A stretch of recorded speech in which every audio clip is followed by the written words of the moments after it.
नमस्कार, मैं हूं आपके साथ Jyotsna Bedi. Early prime time के पहले न्यूज शो फोर का फायर में आप सभी का बहुत बहुत स्वागत है। तो दिन भर की सारी बड़ी खबरों के साथ वीडियो ब्रेकिंग खबरों से आपको हम कराएंगे अपडेट। नमस्कार, फोर का फायर में आप सभी का स्वागत है। मैं हूं आपके साथ श्वेता भट्टाचार्य। आज इंटरनेशनल खबरों में आपको बताएंगे कि कैसे रूस युद्ध में अब वैक्यूम बम का इस्तेमाल कर रहा है, कैसे अमेरिका का न्यूयॉर्क भारी बर्फबारी से जूझ रहा है, ईरान में क्या हिजाब क्रांति अब तख्ता पलट की तरफ बढ़ रहा है। नमस्कार, मैं हूं प्रीति नेगी आपके साथ। आज आपको दिखाएंगे कि एमपी में क्यों 2 लोगों को जूते की माला पहनाकर घुमाया गया, पटना में क्यों बहुत बड़ा हंगामा हुआ, साथ ही मध्य प्रदेश में क्यों पुलिस वालों ने एक महिला को डंडे से पीटा। इसी के साथ तमाम खबरें हम आपको दिखाएंगे। 50 अपडेट खबर नासिक से आपके सामने हम विस्तार से रखने जा रहे हैं। वन विभाग ने 2 तेंदुओं को पकड़ने में कामयाबी हासिल की है। कई दिनों से वन विभाग की टीम जो है वो पेट्रोलिंग कर रही थी और ट्रैप भी उसने लगाए थे। तेंदुओं को पकड़ने की जरूरत आखिर क्यों पड़ी और अब वन विभाग का आगे का क्या है पूरा प्लान, 1 मिनट की इस रिपोर्ट में देखिए आप। महाराष्ट्र के नासिक में वन विभाग को बड़ी कामयाबी मिली है। दिनों की मशक्कत के बाद यहां वन विभाग की टीम ने 2 तेंदुओं को पकड़ लिया। काफी दिन पहले लोगों ने शिकायत की थी कि आसपास के इलाके में 2 तेंदुए घूम रहे हैं और इन तेंदुओं को काफी बार बस्ती के आसपास भी देखा गया है। इलाके में वन विभाग की टीम लगातार पेट्रोलिंग कर रही थी। तेंदुओं को पकड़ने के लिए जगह जगह ट्रैप लगाए गए थे। आज सुबह दोनों तेंदुओं को पकड़ लिया गया। बताया जा रहा है कि एक तेंदुए के शरीर पर चोट भी लगी हुई है। पहले इस तेंदुए का इलाज किया जाएगा, इसके बाद फिर इसे जंगल में छोड़ा जाएगा। वन विभाग के मुताबिक पकड़ में आया एक तेंदुआ नर है जिसकी उम्र लगभग 4 से 5 साल है और दूसरी तेंदुआ एक मादा है जिसकी उम्र 2 से 2.5 साल है। वन विभाग का कहना है कि दूसरे तेंदुए को गिरनारा इलाके में ट्रैप किया। इन्होंने अभी तक किसी शख्स को नुकसान नहीं पहुंचाया था, मगर इलाके में इनके देखे जाने से आसपास के लोग दहशत में थे। और इस वक्त की एक बड़ी खबर आ रही है T20 वर्ल्ड कप से जुड़ी हुई। T20 में भारत ने न्यूजीलैंड को हराया है। दूसरे T20 में भारत ने न्यूजीलैंड को हराया है। 65 रनों से न्यूजीलैंड को भारत की टीम ने हराया। तो ये इस वक्त की बड़ी खबर हम आप तक पहुंचा रहे हैं। दूसरा T20 मैच जिसमें भारत ने न्यूजीलैंड को मात दी है। 65 रनों से न्यूजीलैंड की हार हुई और सूर्य कुमार यादव ने भी जबरदस्त खेल की शुरुआत की और अच्छा स्कोर हासिल किया है। और दूसरा ये T20 मुकाबला जिसमें भारत ने न्यूजीलैंड को 65 रन से मात दी है। सूर्य कुमार यादव जिन्होंने सेंचुरी बनाई है 49 गेंदों में, किस तरीके से बेहतरीन पारी खेलते हुए पहले उन्होंने 50 रन पूरे किए और उसके बाद ये सेंचुरी बनाई सूर्य कुमार यादव ने। कह रहे हैं बेहतरीन पारी सूर्य कुमार यादव की रही है। बिल्कुल, जीत के हीरो ही सूर्य कुमार यादव रहे हैं श्वेता। दीपक हुड्डा ने सबसे ज्यादा, बताया जा रहा है कि अभी तक 4 विकेट लिए हैं। 65 रन से न्यूजीलैंड को T20 में हराना बड़ी बात हो जाती है कि देखिए इतना बड़ा स्कोर रह गया और न्यूजीलैंड पर भारत ने जीत जो है वो दर्ज की, जिसमें सूर्य कुमार यादव ने जिस तरीके से पारी खेली है, जाहिर सी बात है कि उनकी तारीफ चारों तरफ हो रही है।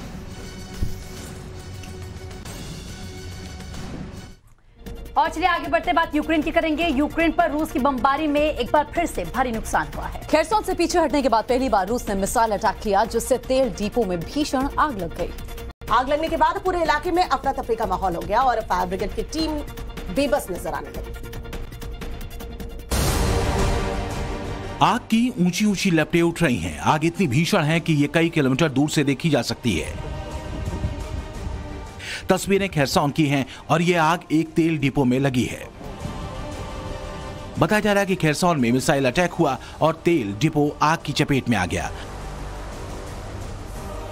आग लगते ही पूरे इलाके में हड़कंप मच गया। खेरसौन से रूस के पीछे हटने के बाद ये पहला मौका है जब यहां मिसाइल अटैक हुआ और तेल डिपो में आग लगी। आग पर काबू के लिए वहां मौजूद लोगों को भारी चुनौतियों का सामना करना पड़ा। बताया जा रहा है कि रूसी सेना जब पीछे हटी थी तो वो अपने साथ फायर ब्रिगेड की गाड़ियां और दूसरे जरूरी सामान भी अपने साथ ले गए, जिसकी वजह से तेल डिपो में आग लगने के बाद फायर ब्रिगेड के कर्मचारी बेबस नजर आए। खेरसौन पर रूस के इस मिसाइल अटैक से तेल डिपो पूरी तरह तबाह हो गया। इस हमले के बाद खेरसौन में एक बार फिर डर और खौफ का माहौल बढ़ने लगा है। खबर मध्य प्रदेश के इंदौर से है जहां पुलिस ने एक महिला की जमकर पिटाई की है। पिटाई का वीडियो वायरल हो रहा है। अब सवाल ये उठता है कि आखिर महिला को पुलिस ने पीटा। जी हां, आखिर क्या वजह थी कि महिला को डंडों से पीटा गया? वीडियो सबूत के साथ पूरी खबर देखिए आप।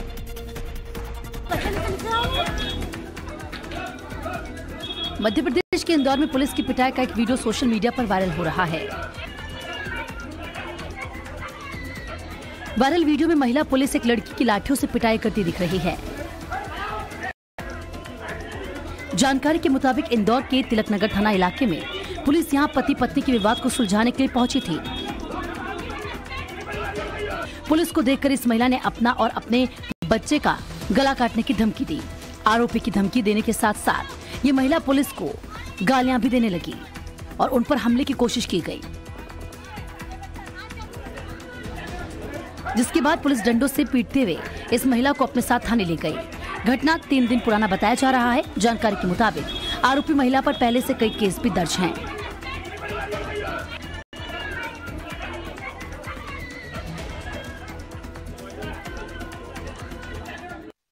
रूस की ओर से हो रहे हर हमले का यूक्रेन की सेना जो है मुंहतोड़ जवाब देने की कोशिश कर रही है और यूक्रेन ने आर्टिलरी अटैक के जरिए युद्ध क्षेत्र में रूसी सेना के कई ठिकाने तबाह किए। बैटलफील्ड में अपनी ताकत दिखाने के लिए यूक्रेनी ड्रोन के जरिए भी रूस की सेना को निशाना बनाया जा रहा है।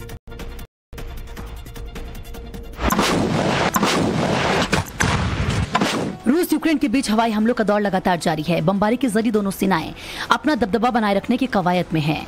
यूक्रेन की ओर से रूस को मुंहतोड़ जवाब दिया जा रहा है। यूक्रेन की फौज ने आर्टिलरी अटैक से रूसी सेना के कई बंकर तबाह कर दिए हैं। रूस की घेराबंदी के लिए यूक्रेन की सेना ड्रोन का भी इस्तेमाल कर रही है।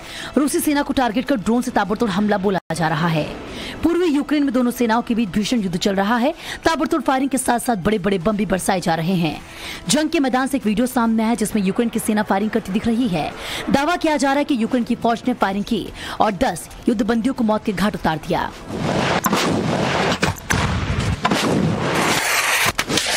खेर्सोन में दोबारा कब्जा करने के बाद यूक्रेन के हौसले बुलंद हैं, इसीलिए रूस को तमाम इलाकों से पीछे धकेलने की कोशिश हो रही है। और अब बात कर्नाटक की करेंगे। कर्नाटक में AIMIM के प्रदेश अध्यक्ष के बेटों की गुंडागर्दी देखने को सामने आई है। आरोप है कि कुछ लोगों ने उस्मान नकवी के खिलाफ करप्शन की शिकायत की थी, जिसके बाद विवाद बढ़ता चला गया। पिता के खिलाफ आवाज उठाने से उनके 5 बेटे इतने खफा हो गए कि उन्होंने सवाल उठाने वाले को ही बीच सड़क पर पीट दिया। रिपोर्ट आपको दिखाते हैं। कर्नाटक के बागलकोट में सड़क पर हंगामा हो रहा है। बीच सड़क पर कुछ लोग मारपीट कर रहे हैं। एक दूसरे पर एक के बाद एक घूंसे बरसा रहे हैं। थप्पड़ चल रहे हैं। सड़क पर मारपीट। ये लोग AIMIM के प्रदेश अध्यक्ष उस्मान गनी के बेटे हैं। उस्मान गनी के 5 बेटों ने बीच सड़क पर मिलकर कुछ लोगों की पिटाई कर दी। इस मारपीट के दौरान 2 लोग गंभीर रूप से घायल हो गए, जिन्हें इलाज के लिए अस्पताल में भर्ती कराया गया। बताया जा रहा है कि सड़क पर पिट रहे इन लोगों ने उस्मान गनी के खिलाफ लगे करप्शन के आरोपों को लेकर प्रेस कॉन्फ्रेंस की थी और उन पर कई और गंभीर आरोप भी लगाए थे। इस प्रेस कॉन्फ्रेंस से उस्मान गनी के बेटे इतने बौखला गए कि उन्होंने बीच सड़क पर इन लोगों को बुरी तरह पीट दिया। इस घटना के बाद पुलिस ने मामला दर्ज कर लिया है। केस की जांच की जा रही है। और अब आपको हम यूपी के अमरोहा से एक चौंकाने वाली तस्वीर दिखाते हैं। यहाँ एक शख्स 5 लोगों को बिठाकर बाइक चलाता नजर आया। इस शख्स का वीडियो वायरल होने के बाद पुलिस ने इसकी पहचान की। इस शख्स को चालान भेज दिया गया है।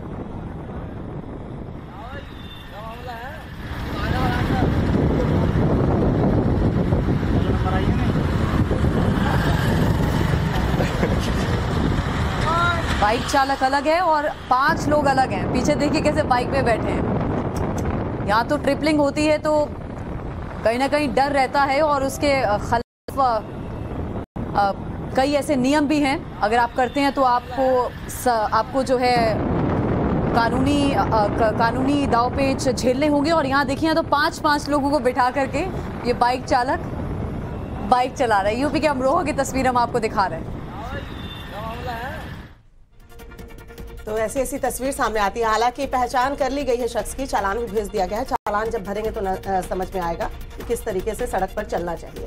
बढ़ते अगली खबर की ओर, यूक्रेन की बात करते हैं। यूक्रेन की तबाही के लिए पुतिन ने एक और खतरनाक कदम उठाया। जंग के बीच पुतिन की सेना घातक हथियारों से हमला बोल रही है। जी हां, आपको बता दें कि पूर्वी यूक्रेन में रूस ने थर्मोबैरिक बम बरसाए हैं, जिससे काफी नुकसान होने का भी दावा किया जा रहा है। रूस की इस बमबारी को न्यूक्लियर अटैक की तैयारी के तौर पर देखा जा रहा है। रिपोर्ट आप देखिए। जंग के मैदान में भीषण बमबारी, रूस ने बरसाए वैक्यूम बम। यूक्रेन पलटवार से बौखलाए पुतिन का थर्मोबैरिक प्रहार। मल्टीपल रॉकेट लॉन्चर से रूस सेना बरसा रही है ऑक्सीजन कम करने वाले बम। रूस की सेना ने यूक्रेन पर अब अपने सबसे घातक बम बरसाने शुरू कर दिए हैं। पुतिन की प्राइवेट आर्मी यानी वैगनर ग्रुप ने पूर्वी यूक्रेन के कई हिस्सों में थर्मोबैरिक बम से हमला किया है। वीडियो में साफ देखा जा सकता है कि कैसे रूस की ओर से नॉन स्टॉप फायरिंग हो रही है। एक साथ कई बम बरसाए जा रहे हैं। पुतिन की कोशिश जंग के मैदान में किसी भी कीमत पर जीत हासिल करने की है, लेकिन जिस अंदाज में यूक्रेन ने मुकाबला किया है उससे रूस को झटका लगा है। इसलिए पुतिन ने अब तबाही का खतरनाक प्लान बनाया है।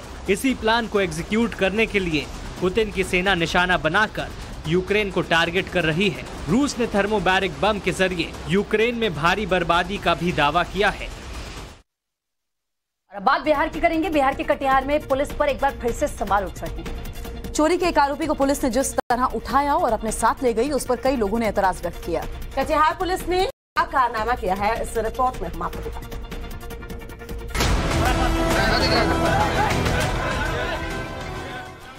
नीतीश कुमार की पुलिस एक बार फिर से बदनाम हो गई। पुलिस के कारनामों से इंसानियत शर्मसार हो गई। बिहार पुलिस अक्सर अपने अजब गजब कारनामों के लिए बदनाम होती रहती है। इस वीडियो में भी बिहार पुलिस का सच साफ साफ नजर आ रहा है। मामला कटिहार का है, जहां एक शख्स को 4 लोग अपने साथ टांग कर ले जाते नजर आ रहे हैं। इनमें एक पुलिस का जवान भी है। कुछ दूरी पर दारोगा साहब भी हाथ में कागज लेकर चलते हुए दिख रहे हैं। साथ ही अपने साथियों को कुछ गाइडलाइन भी दे रहे हैं। बताया जा रहा है कि बैंक के बाहर खड़ी बाइक से एक शख्स ने 49,000 रुपए चुरा लिए। इस दौरान आरोपी को लोगों ने रंगे हाथ पकड़ लिया और उसकी जमकर धुनाई कर दी। भीड़ ने आरोपी को इतना पीटा कि वो बेसुध हो गया। कुछ देर बाद पुलिस भी मौके पर पहुंची और कानूनी पाठ पढ़ाने लगी। हैरानी इस बात की है कि जब पुलिस आरोपी को लेकर जा रही थी तो उसके लिए ना तो एम्बुलेंस मंगाई गई, ना ही स्ट्रेचर मंगाया गया। बस आरोपी को 4 लोगों ने उठाया और टांग कर आगे बढ़ रहे। ब्रिटेन के नए प्रधानमंत्री ऋषि सुनक के एक फैसला रूस के राष्ट्रपति पुतिन का गुस्सा उस फैसले से बढ़ सकता है। रूस यूक्रेन जंग के बीच सुनक अचानक कीव पहुंच गए और जेलेंस्की से मुलाकात कर युद्ध में साथ देने का वादा भी किया। जी हाँ, ऋषि सुनक ने यूक्रेन को डिफेंस पैकेज देने का भी ऐलान किया। कीव की सड़कों पर निकले सुनक ने यूक्रेन के साथ पूरी तरह से खड़े रहने का भरोसा दिया। रूस से जंग लड़ रहे यूक्रेन को ब्रिटेन के नए प्रधानमंत्री ऋषि सुनक का भी साथ मिल गया है। ब्रिटेन के नए पीएम ऋषि सुनक न सिर्फ यूक्रेन पहुंचे बल्कि उन्होंने कीव की सड़कों पर घूमकर लोगों से बात की और यूक्रेन की जनता के साथ खड़े होने का भरोसा दिलाया। वीडियो में साफ देखा जा सकता है कि कैसे जेलेंस्की और ऋषि सुनक साथ साथ घूम रहे हैं। दोनों नेता आपस में बात करते भी नजर आ रहे हैं। कीव में बर्फबारी हुई है और कड़ाके की सर्दी भी पड़ रही है। इसके बावजूद ऋषि सुनक ने सड़कों पर उतरकर यूक्रेन के साथ ब्रिटेन के संबंधों में मजबूती वाली गर्माहट लाने की पूरी कोशिश की। युद्धग्रस्त यूक्रेन की राजधानी कीव में ब्रिटेन के प्रधानमंत्री ऋषि सुनक ने यूक्रेनी राष्ट्रपति व्लादिमीर जेलेंस्की से मुलाकात की और एयर डिफेंस पैकेज का ऐलान भी किया। सुनक से पहले ब्रिटिश पीएम बोरिस जॉनसन और लिज ट्रस ने भी यूक्रेन के साथ खुलकर खड़े होने का दावा किया था। यानी रूस के साथ जंग में यूक्रेन को ब्रिटेन से पूरा सपोर्ट मिल रहा है। खबर दिल्ली से है। दिल्ली में आम आदमी पार्टी कार्यकर्ताओं और आंगनबाड़ी कार्यकर्ताओं के बीच झड़प देखी। पहाड़गंज में केजरीवाल की सभा वाली जगह आंगनबाड़ी वर्कर्स प्रदर्शन कर रहे थे। तभी आम आदमी पार्टी के कार्यकर्ता भी वहां पहुंचे और काफी देर तक हंगामा होता रहा। दिल्ली में सीएम अरविंद केजरीवाल के खिलाफ सड़कों पर गुस्सा देखने को मिला। पहाड़गंज में जिस जगह केजरीवाल सभा कर रहे थे वहीं पर काफी हंगामा हुआ। नाराज आंगनबाड़ी वर्कर्स ने जमकर नारेबाजी की और काले झंडे भी दिखाए। आंगनबाड़ी वर्कर्स के हाथ में प्ले कार्ड भी थे। काफी देर तक नारेबाजी होती रही। इस दौरान आम आदमी पार्टी के कार्यकर्ताओं और आंगनबाड़ी वर्कर्स के बीच झड़प भी हुई। आंगनबाड़ी वर्कर्स लंबे अरसे से भत्ता बढ़ाने की मांग कर रहे हैं, लेकिन उनकी मांगों पर अमल नहीं हुआ, इसीलिए उन्होंने प्रदर्शन का सहारा लिया।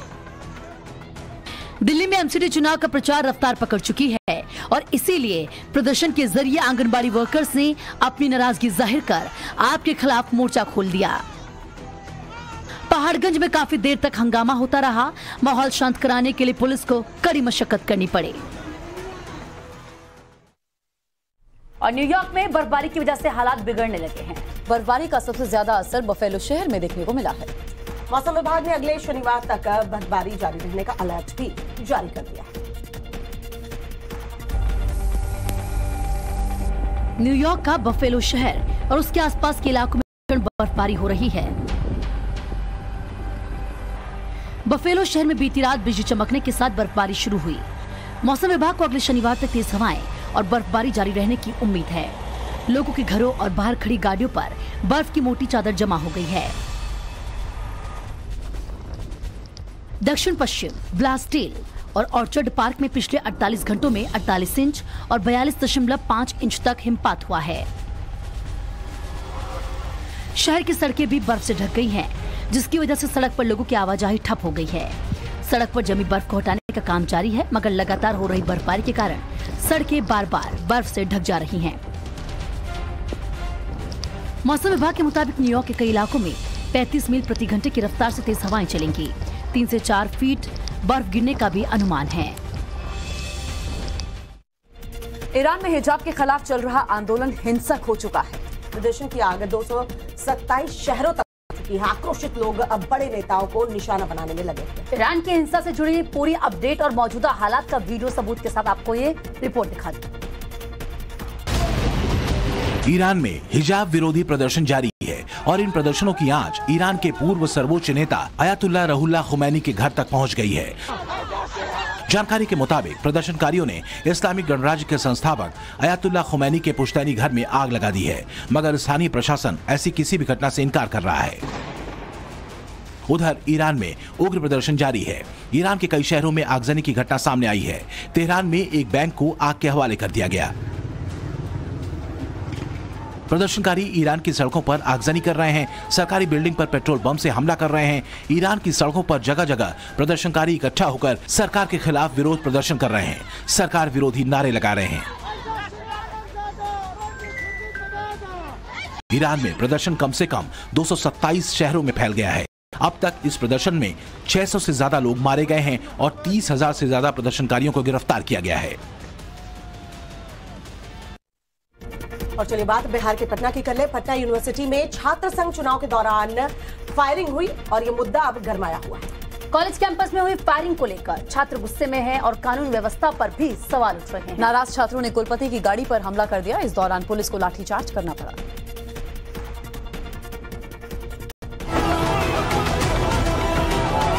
वोटों की गिनती के दौरान पटना यूनिवर्सिटी में जमकर हंगामा हुआ, बवाल हुआ।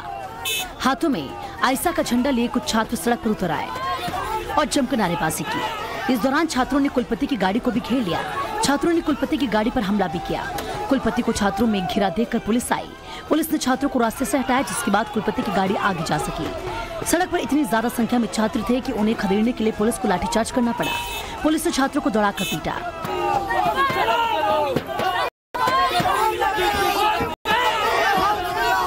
पटना में छात्र संघ के चुनाव की वोटिंग से पहले फायरिंग की गई। जानकारी के मुताबिक पटना कॉलेज के गेट पर 5 से 6 राउंड फायरिंग की गई, जिससे पूरे इलाके में दहशत फैल गई। गोली चलने का आरोप पटेल छात्रावास में रहने वाले लड़कों पर लगा है। इस वारदात में कुछ छात्र घायल भी हुए हैं।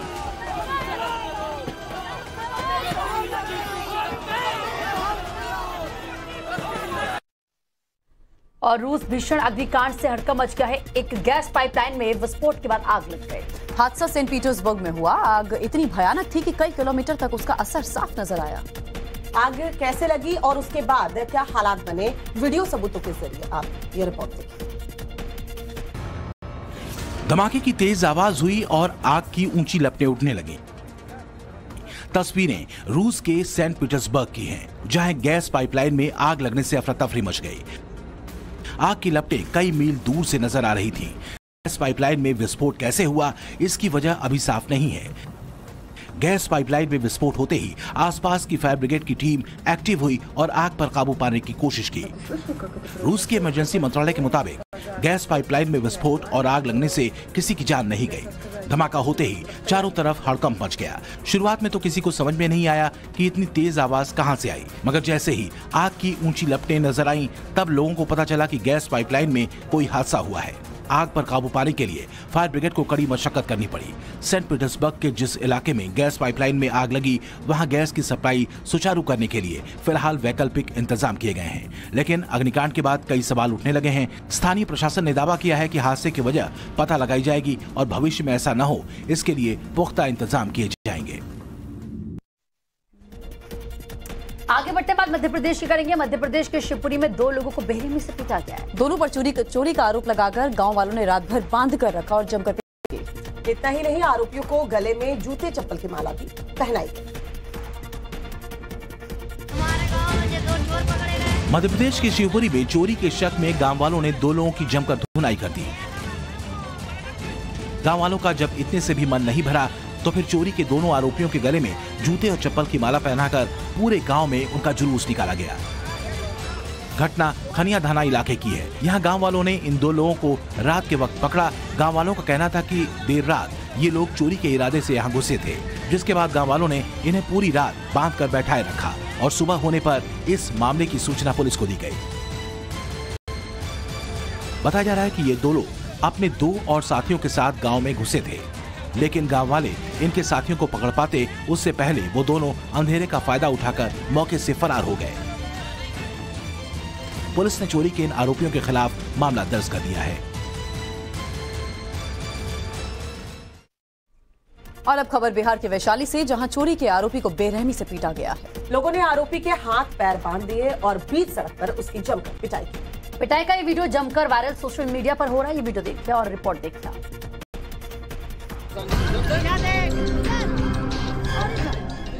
पिटाई का वीडियो बिहार के वैशाली का है। चारों तरफ भीड़ है और बीच में एक शख्स बैठा है, उसके हाथ में रस्सी बांधी गई है। तभी सफेद कमीज वाला शख्स गाली देते हुए उस पर टूट पड़ता है। इस शख्स की पिटाई चोरी के आरोपी की गई है। बताया जा रहा है कि शख्स ने एक गाड़ी का शीशा तोड़ा और उसके अंदर रखा सारा सामान चुरा लिया।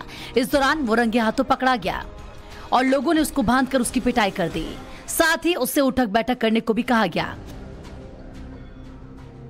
काफी देर तक बीच सड़क पर यह ड्रामा चलता रहा। युवक को पीटने के बाद उसे पुलिस के हवाले करने की भी बात लोगों ने की।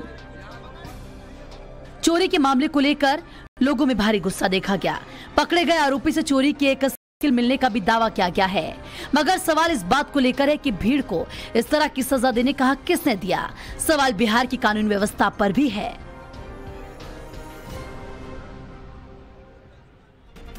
इंडियन सिनेमा के सबसे बड़े फिल्म फेस्टिवल का इंतजार आखिरकार खत्म हुआ। गोवा में आज से भारतीय अंतर्राष्ट्रीय फिल्म महोत्सव का 53वां समारोह शुरू हो गया है, जो कि 28 नवंबर तक चलने वाला है। फिल्म महोत्सव के 79 देशों से 280 फिल्में दिखाई जाएंगी। इस समारोह का उद्घाटन information and broadcasting minister Anurag Thakur ने किया।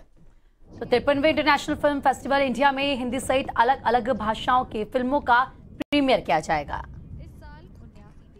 केंद्रीय सूचना प्रसारण मंत्री अनुराग ठाकुर जी और हम इस वक्त गोवा में हैं और गोवा में अंतर्राष्ट्रीय फिल्म फेस्टिवल जो है भारत का, उसका 53वां एडिशन शुरू हो रहा है। ये खास मौका है। 2 साल से कोविड के बाद से अगर देखें तो फुल फ्लेजेड इस बार है और पिछले 2 साल से कई बदलाव भी देखने को मिला है।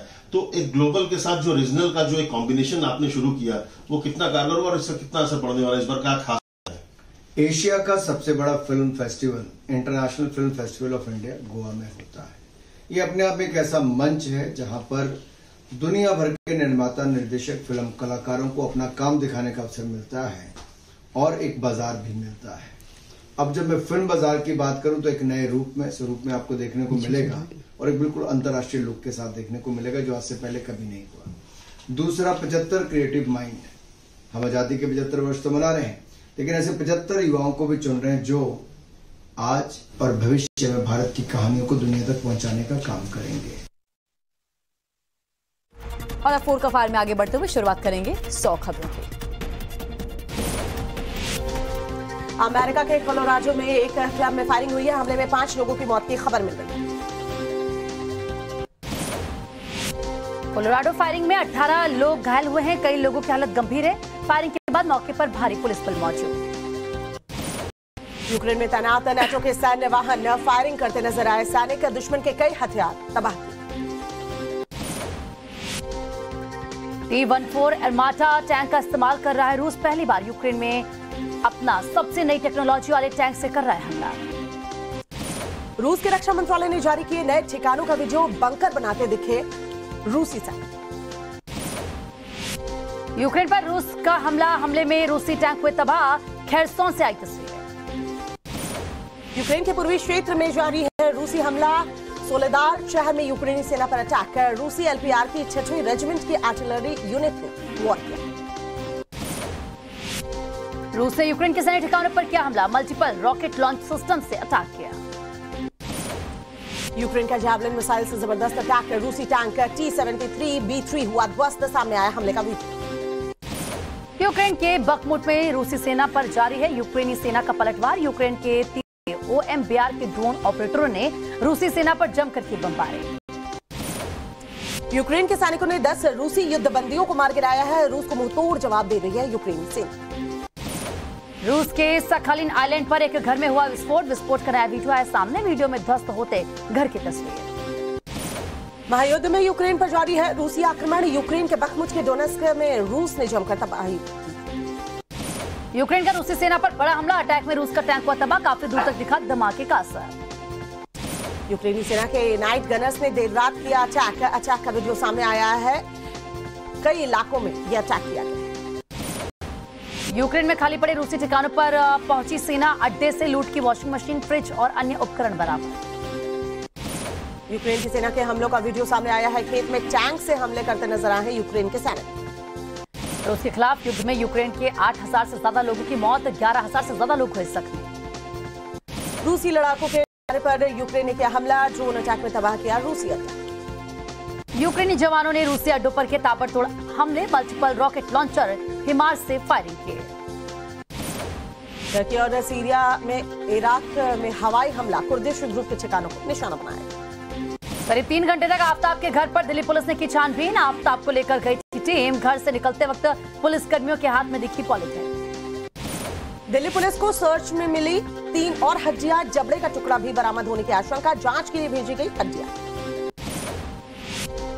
मैदानगढ़ इलाके में तालाब से पानी निकालते पहुंची पुलिस। सूत्रों के मुताबिक तालाब में आफ्ताब ने श्रद्धा के शरीर के टुकड़े फेंके थे।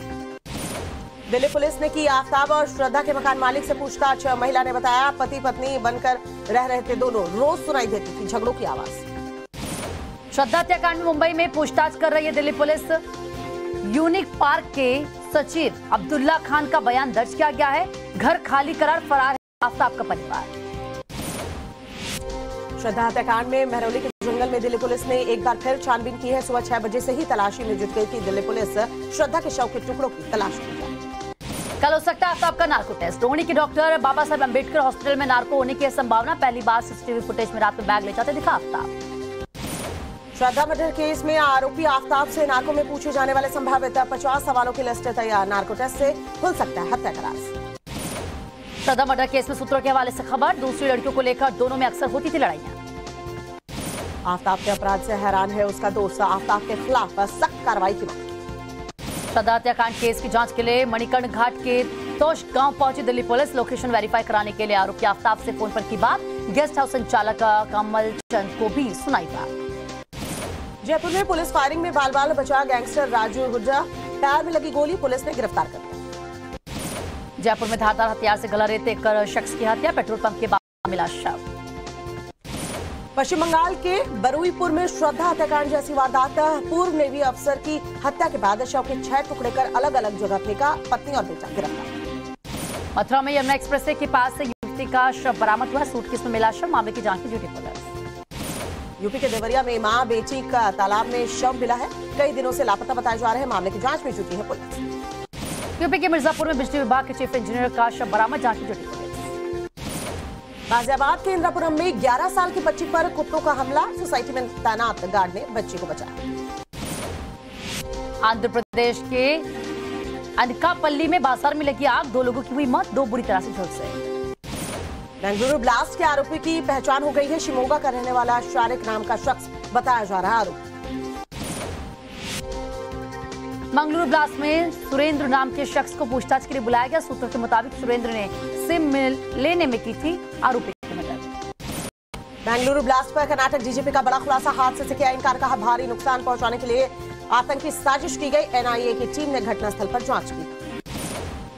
बेंगलुरु ब्लास्ट में खुलासा, प्रेमचंद दुआ के फर्जी आधार का इस्तेमाल कर कोयम्बटूर से ट्रेन से मंगलुरु भागा मैसूरू। ब्लास्ट के लिए कुकर बम का किया इस्तेमाल। बेंगलुरु के रेलवे स्टेशन बस स्टैंड पर पुलिस और खुफिया टीम तैनात, संदिग्ध गतिविधियों पर पैनी नजर बनी। बेंगलुरु ब्लास्ट में पुलिस के हाथ लगा अहम सबूत, आरोपी ने कोयम्बटूर से किसी और के नाम पर खरीदा था सिम कार्ड। ब्लास्ट पर बोले कर्नाटक के गृह मंत्री, कहा धमाके में आतंकी संगठन के जुड़े होने की आशंका। कर्नाटक एआईएमआईएम अध्यक्ष के बेटों की गुंडागर्दी, बागलकोट में लोगों की पिटाई की, 2 लोग हुए घायल, जांच जारी। पटना यूनिवर्सिटी छात्र संघ चुनाव में जेडीयू का डंका, अध्यक्ष समेत 4 पदों पर कब्जा, 1360 वोटों से एनएचयूआई के प्रत्याशी को हराया। पटना संघ चुनाव में वोटिंग और काउंटिंग के दौरान बवाल, वीसी की गाड़ी पर हमला, उपद्रवियों पर पुलिस ने भाजी ला दिया। बिहार के वैशाली में चोरी के आरोप में युवक की बांधकर पिटाई की गई, युवक के पास से चोरी की साइकिल भी बरामद। कटिहार से खाकी वर्दी का अमानवीय चेहराया सामने, चोर को टांग कर थाने ले गई पुलिस। झारखंड में नक्सलियों के खिलाफ सुरक्षा बलों और पुलिस का जॉइंट ऑपरेशन, जोगपानी इलाके में 120 केन बम बरामद।